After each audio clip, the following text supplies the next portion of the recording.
late April 2019, a friendly beluga whale surfaced off the shores of Norway and began following fishermen's boats, tugging on loose straps for attention, seemingly asking for food. But upon closer examination, there seemed to be more to the story.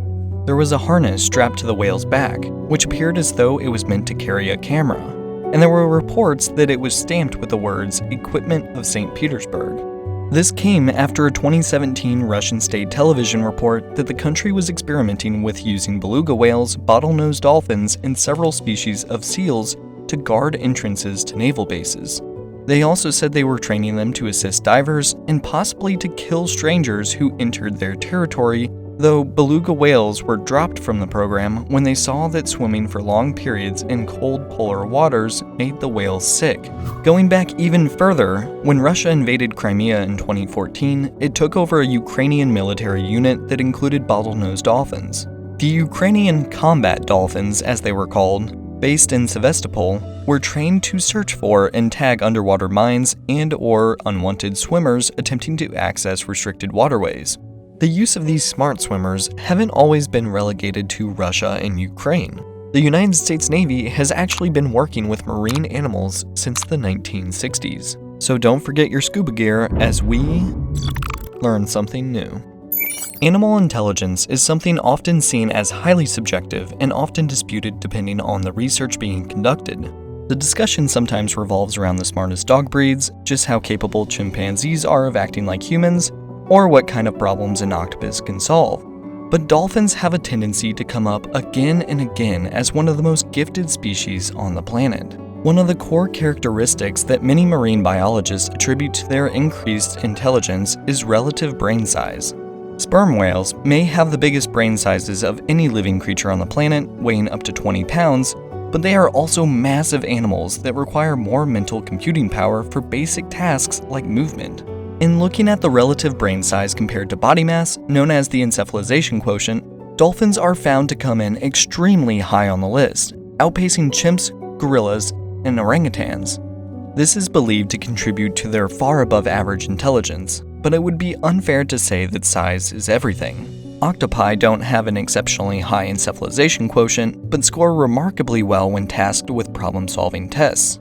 The origins of scientifically testing dolphin intelligence were fraught with controversy.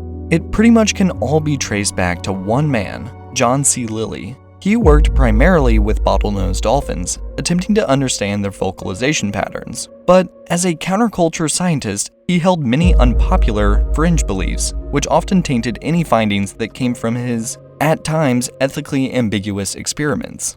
His attempts to understand how dolphins communicated was in the hopes that we might bridge the gap between species and start a dialogue with them. This included a particularly odd experiment where he developed a specialized house that was filled with salt water so that humans and dolphins might live in the same space for long periods of time.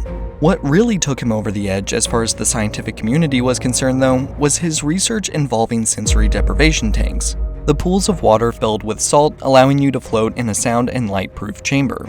If you've seen literally any season of Stranger Things, then you already are well aware of what these are.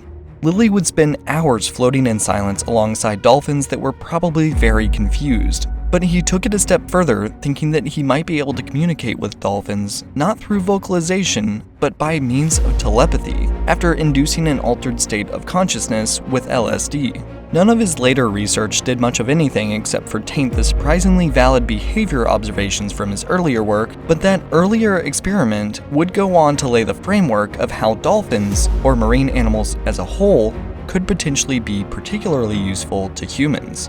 While the CIA were doing their own experiments with LSD, the US Navy decided to take a whack at using dolphins to increase their capabilities. In 1960, American engineers captured a Pacific white-sided dolphin in the hopes of studying the animal and improving their torpedo designs. The dolphin never helped make torpedoes any better, but researchers were impressed with the animal's intelligence and trainability. In the following years, training facilities were set up in conjunction with the construction of Sea Lab 2, an underwater habitat used for testing by the US Navy. A bottlenose dolphin named Tuffy was trained to deliver tools and messages from the surface to the underwater research station. By 1967, the program, now known as the Navy Marine Mammal Program, was classified, and its budget was hidden as a Black Ops program. Very little is known about the program in the ensuing decades, but what I could find was that there were training bases set up in San Diego and Hawaii. There were also reports that in the 1970s, dolphins were used to guard the US military boats in Vietnam, and in the 80s, they were sent to the Persian Gulf to defend US Navy vessels docked in Bahrain. After pushes for transparency in the 1990s, some details about the program's activities were declassified. By this time, a reported 140 animals were enrolled in the program. These were mostly made up of bottlenose dolphins and sea lions, and 5 marine mammal teams could be deployed at a moment's notice anywhere around the world. Within 72 hours, the animals and their handlers could be launched from ships, aircraft, or land vehicles. The way they train the mammals is pretty similar to how dogs in the military are trained, using positive reinforcement. Dolphins are rewarded with treats and praise for completing tasks that gradually grow to be more and more complex. With their ability to swim up to 16 miles per hour, their agility underwater, and their ability to use echolocation, allowing them to essentially see across large expanses of water, even in low visibility conditions, they were found to be an excellent companion to the Navy. But like I mentioned earlier, it wasn't just dolphins helping out with some of the underwater heavy lifting. California sea lions were also recruited. Sea lions don't have the same echolocation as dolphins, but are known for their excellent eyesight, making them extremely useful for finding lost equipment. Handlers give a sea lion an attachment system it can hold in its mouth, and they send the animal overboard. Once the sea lion finds its target, it clamps the device to it, and the handlers in the boat at the surface can reel the object in. During their time in use up to the present, marine animals have been used for everything from identifying intruders in the water around naval vessels, to clearing mines, to simulated victim recovery in the event of a plane crash.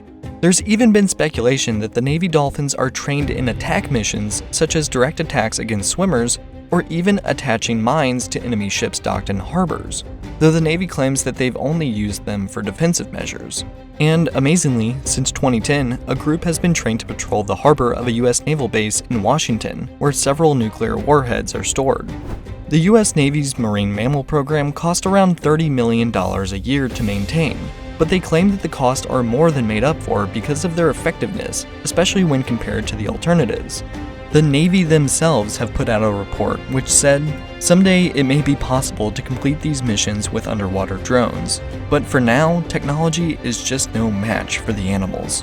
While the progress in the program has been spectacular, there has been some controversy surrounding the use of animals, saying that it's inhumane to keep the animals in captivity, as many of the animals used today are bred by the Navy. There are also concerns about what happens to them after they've aged past their usefulness to the Navy, saying that those animals can't survive in the wild after their entire lives have been in captivity. As far as I could find, the Navy maintains that their dolphins and sea lions are kept with the highest standards of care. In the end, during times where we tend to focus on the rapid, seemingly exponential improvements to technology, it's often amazing to find the ways the animal kingdom still reigns supreme. Thank you for watching Learn Something New. If you like this video, don't forget to like and subscribe. Thanks again, and I will see you in the next one.